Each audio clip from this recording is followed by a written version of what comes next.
Yo, halo gengs, apa kabar kalian semua? Semoga sehat selalu ya. Gue akan menceritakan kisah dari film Indonesia bergenre drama religi yang berjudul Bidadari Bermata Bening. Oke, kita langsung saja ke videonya, let's go. Kisah dimulai dengan seorang gadis bernama Aina sedang merawat ibunya yang sedang sakit. Lalu si ibu minta roti. Lalu Aina pun menyuapi roti dengan penuh kasih sayang, senyuman dan terlihat begitu bahagia. Kata supaya ibunya cepat sembuh agar bisa membuat roti kayak dulu. Aina ingin ditemani ibunya sampai lulus sekolah, terus menikah dan punya anak. Oke, back to the story guys. Ibu berkata, Aina harus jadi muslimah yang mandiri, yang kuat berdiri dengan kaki sendiri. Harus menjadi wanita yang pintar, karena pendidikan sangat penting. Kalau ada seseorang yang datang melamar kamu, harus pertimbangkan. Ibu berharap hanya laki-laki soleh yang melamar kamu. Jangan salah pilih ya nak, karena bisa saja itu adalah jawaban dari doa-doa ibu selama ini. Waktu sholat Isya pun telah tiba. Ibu meminta Aina untuk menjadi imam di sholat tersebut. Ibu dan Aina melaksanakan sholat berdua, lalu di rakaat terakhir ibu akhirnya meninggal dunia. Aina pun panik mencari bala bantuan dan menemui Pak D dan kerabatnya. Besok paginya ibu dimakan. Aina berbicara kepada ibunya bahwa Aina mau mondok 3 bulan di Magelang, terus melanjutkan sekolah untuk kuliah jurusan Tata Boga supaya bisa meneruskan keinginan ibunya memiliki toko roti sendiri. Aina pun berangkat ke Magelang. Sampainya tiba di Magelang, Aina dan Pak D Darsun bertemu dengan Kiai Sobron dan Kiai, kemudian menjelaskan maksud kedatangannya tersebut. Tapi Pak Kiai mengajukan suatu syarat bahwa Aina minimal harus bisa menghafal 2 juz Al-Quran. Kemudian Aina menjawab, saya sudah hafal 12 juz. Lalu Pak Kiai mengetes Aina, subhanallah. Aina mampu menjawab syarat tersebut sehingga Aina digratiskan dan di pesantren. Sini beralih ke ruang kelas. Di situ ada Neneng, Rahmatun dan kawan-kawan. Ketika lagi asik ngerumpi, lalu Aina pun datang diantar oleh Kiai Sobron. Aina pun memperkenalkan dirinya, terus duduk di kursi, mulai berkenalan dengan santriwati yang lain. Selesai kelas, Aina dan Rahmatun masuk ke kamar untuk beberes kamar yang mereka tempati. Rahmatun bercerita tentang Gus Afif. Dia akan pulang ke Indonesia setelah lulus kuliah S1 di Mesir. Tapi respon Aina biasa saja. Kata Aina, ibunya pernah berpesan kalau menyukai seseorang sewajarnya saja, kecuali baginda Nabi Muhammad yang datang, baru saya akan senang. Kemudian Rahmatun tidur duluan, tapi Aina masih keluar untuk menikmati malam yang indah. Pagi pun tiba. Gus Afif pulang ke Indonesia. Sementara Neneng dan kawan-kawannya sudah bersiap untuk menyambut kedatangan Gus Afif. Tapi Gus Afif tidak mau kedatangannya disambut meriah dan memutuskan untuk lewat belakang. Sementara itu Aina dan Rahmatun lagi ada di dapur. Tiba-tiba Gus Novel berlari. Lalu Aina menangkap Gus Novel. Aina menawarkan diri untuk menjaga Gus Novel. Ayahnya pun mengizinkan Gus Afif datang lewat belakang. Gus Afif datang lewat belakang. Tanpa sadar Gus Novel berlari ke belakang. Aina pun mencari Gus Novel. Gus Novel berlari ke bangunan yang lagi direnovasi. Aina pun mengejarnya. Hingga suatu hal unik pun terjadi. Aina melindungi Gus Novel dari reruntuhan bambu yang runtuh. Ketika itu juga Gus datang menyelamatkan mereka berdua. Kedua insan ini saling bertatap-tatapan. Gus Afif sampai diam hening melihat kecantikan Aina, begitupun sebaliknya. Gus Afif kagum dengan mata Aina yang sangat bening. Lalu Rahmatun pun datang. Temannya Gus Afif juga datang. Rahmatun pun mengenali Gus Afif. Rahmatun bertanya kenapa Gus Afif ada di sini, padahal di depan rame santri yang lain menunggunya. Tapi Gus Afif gak menginginkan sambutan tersebut dan tercetuslah ide bagaimana Gus Afif masuk tanpa ketahuan yang lain. Gus Afif pun masuk dengan penyamaran yang sekedarnya. Tapi tiba-tiba penyamaran Gus Afif terbongkar gara-gara kain yang ia gunakan tertindih oleh makanan yang ia bawa. Seketika itu juga pada santri pun heboh, Gus Afif sudah ada di depannya. Kiai Sobron pun senang karena Gus Afif sudah ada di depannya. Gus Afif dan Aina berdiri bersebelahan yang membuat Neneng naik hitam. Sementara di luar Gus Noval sedang diperingati sama ayahnya. Lalu Aina datang membela Gus Noval yang mau menghukum atas kenakalannya Gus Afif. Afif pun datang menghampiri mereka bertiga. Gus Afif, Gus Noval, dan Aina duduk di tepi danau sambil menyuapi Gus Noval yang sedang makan. Mereka asik ngobrol sehingga membuat Neneng cemburu melihatnya. Neneng pun pergi waktu sudah menunjukkan sholat asyar. Sudah tiba mereka memutuskan untuk meninggalkan tempat itu. Kita dilewatkan dengan waktu 3 tahun kemudian. Aina dan Neneng sedang latihan silat. Terjadi pertandingan yang sangat sengit. Tapi Aina berhasil memenangkan pertandingan tersebut. Scene pun berganti. Terlihat Ustadz Yusuf sedang tausiah di acara televisi. Bunyai dan Kiai Sobron pun kagum dengan Ustadz Yusuf. Oh iya, Ustadz Yusuf ini masih saudara sama Kiai Sobron. Mereka berniat untuk mengundang Ustadz Yusuf untuk acara halfah nanti. Sementara itu, Aina sedang sibuk mencari sebuah buku. Ia bertanya kepada Rahmatun. Rahmatun pun juga tidak tahu keberadaan buku tersebut.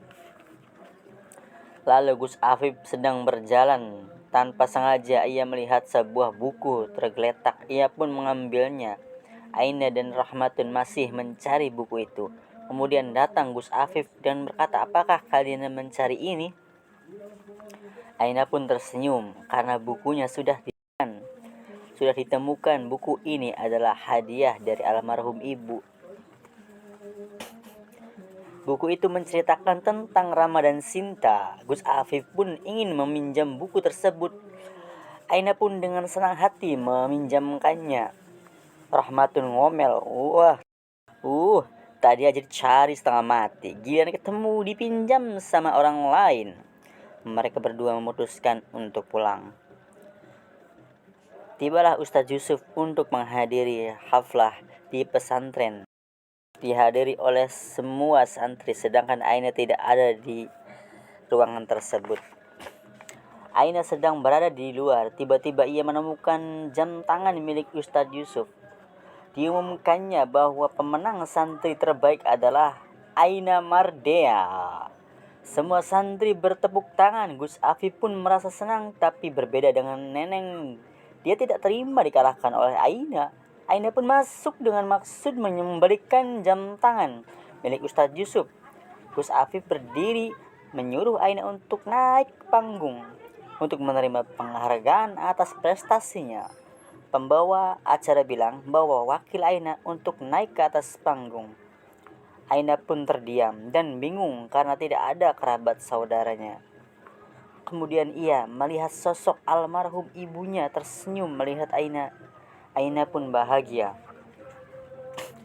Akhirnya Bunyai memutuskan untuk menjadi wakil Aina. Aina keluar ke ruangan itu. Gus Afif pun mengejarnya. Neneng juga ikut keluar melihat Gus Afif dan Aina berdua. Neneng pun cemburu melihatnya. Gus Afif memberi hadiah kecil kepada Aina karena telah menjadi santri terbaik. Aina pun menerima hadiah itu. Gus Afif pun pergi meninggalkan Aina. Aina membuka hadiah tersebut. Ia kagum dengan hadiah dari Gus Afif. Scene berpindah. Terlihat Kiai Sobron dengan Ustadz Yusuf sedang mengobrol. Kiai Sobron ingin menjodohkan Aina dengan Ustadz Yusuf. Neneng menguping pembicaraan tersebut. Neneng mendengar bahwa ibunya Aina adalah seorang TKW. Ia pulang dengan keadaan hamil. Lalu ia menceritakannya dengan hal itu kepada teman-temannya. Tiba-tiba Aina datang. Tapi jangan pernah menghina ibu aku. Apalagi menuduhnya berbuat zina. Dalam Islam, menuduh seseorang berbuat zina tanpa ada bukti itu kadzab. Dosa besar, Neng. Hampir aja berkelahi. Namun, santri yang lain berlari meminta bantuan. Dia bertemu Ustazah Gus Afif dan kawannya. Santri tersebut memberitahukan terjadi keributan, kemudian Gus Afif dan yang lain pergi untuk melihatnya. Datanglah Ustazah untuk menghentikan keributan tersebut. Ia berkata untuk menahan emosinya. Lalu Ustazah pergi. Namun Neneng masih tidak terima. Neneng pun berniat untuk menyiram Aina dengan seember air. Tapi kejadian tak terduga, Gus Afif yang tersiram air tersebut. Beberapa hari kemudian, santri yang bernama Zulfah pulang dan menanyakan Aina kapan pulang. Aina menjawab, masih betah di sini. Ya iyalah, ada Gus Afif. Wak wak wak wak wak wak wak. Aina sedang belajar, tiba-tiba ia disuruh Rahmatun untuk menghadap Kiai Sobron. Ia pun segera pergi. Tibalah Aina menghadap Kiai Sobron. Ia bermaksud untuk menjodohkan Aina dengan Ustadz Yusuf. Aina bingung dengan ucapan Kiai dan Bunyai. Pak Kiai menyuruh Aina untuk melakukan sholat istikharah. Aina bengong di dapur. Dia dikagetkan oleh Rahmatun. Kemudian Aina bercerita kepada Rahmatun bahwa ia dilamar oleh Ustadz Yusuf. Dia bingung karena masih ingin kuliah. Cita-citanya untuk pengen punya. Scene beralih ke Magelang. Terlihat Pak Ade, Bude, dan Atika. Pak Ade dan Bude menyuruh Atika untuk menjemput Aina di pondok. Atika pun minta ongkos untuk ke sana.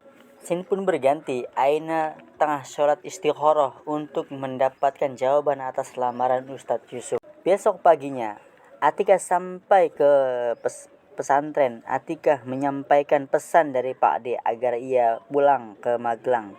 Tapi Aina pun heran, kenapa tiba-tiba Pak Ade menyuruhnya pulang. Kita flashback sedikit 1 tahun lalu. Aina cuti pulang ke Magelang. Tiba-tiba di rumahnya, Aina kaget karena rumahnya dijadikan kandang kambing oleh Pak Ade-nya. Dengan rasa tidak bersalah, Pak Ade menjelaskan daripada nganggur lebih baik dijadiin kandang kambing, cetus Pak Ade. Aina menjawab, rumah ini kan peninggalan ibu. Kalau aku pulang bisa istirahat di sini. Pak Ade berkata, ya gampang. Kamu bisa tinggal di rumah Pak Ade. Kembali ke masa sekarang. Ada satu mobil yang datang ke rumah Pak Ade. Girang dengan tamu tersebut. Ini dia Pak Kusmono dan anaknya Yoyo. Pak Ade dan Pak Kusmono merencanakan untuk menjodohkan Aina dengan Yoyo. Sementara itu, di pesantren Aina didatangi Bunyai. Aina pun izin pulang. Bunyai pun mengizinkannya. Atikah pulang duluan ke Magelang. Sebelum pulang, Atikah melihat seorang cowok yang ganteng. Aina memberitahu bahwa itu Gus Afif. Dia adalah anaknya Kiai Sobron. Ketika Gus Afif dan Bunyai sedang makan, Pak Kiai menanyakan tentang jawaban lamaran Aina atas Ustadz Yusuf. Seketika itu juga Gus Afif pun kaget mendengarnya. Gus Afif tidak percaya dengan kabar yang ia dengar dari orang tuanya. Dia juga yakin Aina akan menolak karena Aina masih mengejar mimpinya untuk kuliah dan buat toko roti sendiri. Tapi Pak Kiai dan Bunyai juga gak bisa melakukan apa-apa karena keputusan ada di tangan Aina.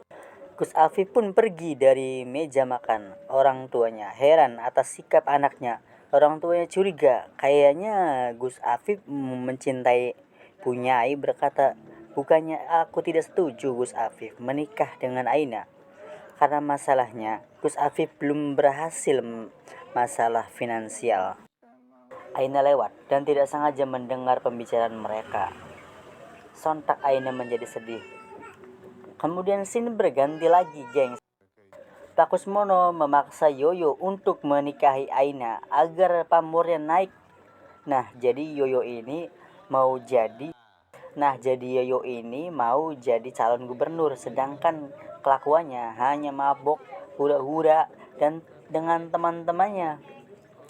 Makanya dia dijodohkan dengan Aina supaya dia dipandang bagus oleh masyarakat. Yoyo pun menolaknya karena dia tidak mengetahui wanita seperti apa Aina ini. Tapi bapaknya bersikeras Yoyo harus menikah dengan. Kita beralih, gengs, ke Bunyai yang sedang menanyakan apakah Gus Afif menyukai Aina. Gus Afif menjawab, "Iya, Umi." Tapi Gus Afif masih bingung karena dia belum mengutarakan perasaannya kepada Aina. Gus Afif ingin agar orang tuanya membatalkan perjodohan antara Aina dan Ustadz Yusuf. Tapi Bunyai gak enak karena yang punya ide ini ya ibu sama Abi. Lalu Gus Afif pergi meninggalkan ibunya. Gus Afif menemani Aina untuk menanyakan apa jawaban dari sholat istikharahnya. Datang Bunyai menanyakan hal yang sama. Aina menjawab belum, katanya. Kemudian Aina pun hendak pulang ke Magelang. Diantar oleh Rahmatun, datanglah Gus Afif membawakan oleh-oleh untuk Pak Ade dan Bude yang ada di Semarang. Dia juga mengembalikan buku Rama Sinta yang dia pinjam tempo hari. Gus Afif kembali, Aina pun pulang ke Magelang. Sini berpindah lagi, gengs. Terlihat Yoyo dan temannya, sebut saja Bahlul karena ya nggak tahu namanya kan. Jojo ditelepon oleh bapaknya agar cepat menikahi Aina. Yoyo pun menurutinya karena bapaknya keras kepala. Bahlul pun memberikan ide agar Yoyo gak kawin dengan Aina. Yoyo dan Bahlul akan memaksa Pak D untuk membatalkan perjodohan mereka dengan cara berpura-pura membawa preman. Sementara itu, gengs, Aina sudah dalam perjalanan pulang ke Magelang. Yoyo pun sudah tiba di rumah Pak Ade memaksa agar membatalkan perjodohan itu. Tiba-tiba Aina sudah sampai di rumah Pak Ade.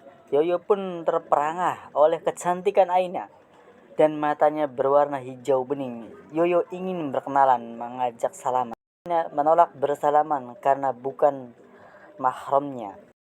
Aina pun masuk ke rumahnya. Yoyo ini yang tadinya tidak mau jodohkan dengan Aina, tapi sekarang malah memaksa untuk bersama Aina. Emang dasar laki-laki tidak bisa melihat hal yang bening-bening. Di tempat lain, Gus Afif sedang berjalan. Bunyai datang menyampaikan bahwa Agus Afif dipanggil oleh Pak Kiai untuk melanjutkan S2-nya di Mesir. Balik lagi ke Aina. Aina mendatangi Pak D yang sedang duduk di ruang tamu. Aina meminta pendapat kepada Pak D bahwa ia dilamar oleh seseorang ustaz di pondok. Pak D kaget dengan kabar itu. Pak D juga gak mau mendengarkan Aina. Dia langsung pergi meninggalkan Aina. Malamnya, Pak D menelpon Pak Kusmono mengabarkan bahwa Aina sudah dilamar oleh seseorang ustaz di pondoknya.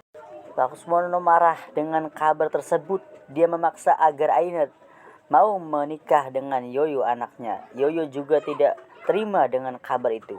Yoyo juga memaksa agar Pak Ade melakukan berbagai cara agar dapat menikahi Aina. Keesokan harinya, Aina disuruh Pak Ade dan Bude untuk menghadiri hajatan kerabatnya di Semarang. Pak Ade memaksa Aina agar ia datang ke sana. Padahal ini rencananya Pak Ade dan Yoyo agar Aina bisa berduaan dengan Yoyo. Atika pun datang, dia ingin juga ke Semarang, tapi Pak Ade dan Bude melarangnya. Waktu Aina mau berangkat, Yoyo pun tiba ke rumah Pak Ade. membawa buah-buahan, lalu menanyakan, pada mau kemana ya ini? Aina bilang mau ke Semarang.